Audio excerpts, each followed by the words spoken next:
did the bulimia start? What was your life like living with that condition? My first diet was at 9 years old.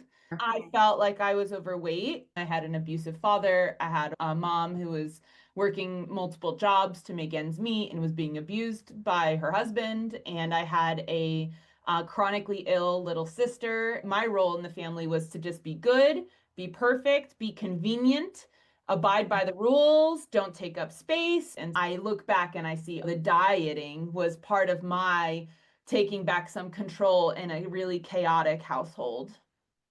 My entire family was overweight, and I thought I'm expected to be the skinny one because that's what they call me. That's actually where the bulimia started. In France, I felt like the food was too good to restrict, and so I decided to go the other way, which was overindulge and then punish myself for it. It was almost a ceremony.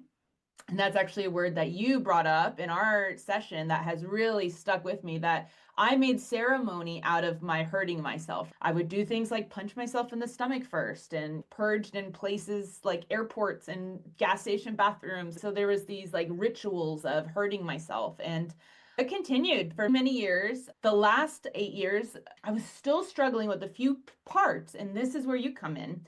I know I have a sensitivity to gluten, and yet I continue to eat gluten to the point that it's borderline self harm because I know that pizza hurts my stomach. And yet I'm still eating it in this compulsive way, right? And also, I know I should be present with my meals. I should sit down and honor my food. And yet, I could not eat without watching something digital, whether that be TV, a YouTube video. What was the most eh, shining discovery that you had? Then what was the most impactful for you? Some of the most powerful messages that I revealed through your facilitation was that I had such a deep seated fear of being inconvenient. I had this role of being convenient as a little girl because everyone else needed a lot of space and attention, and I shouldn't have any.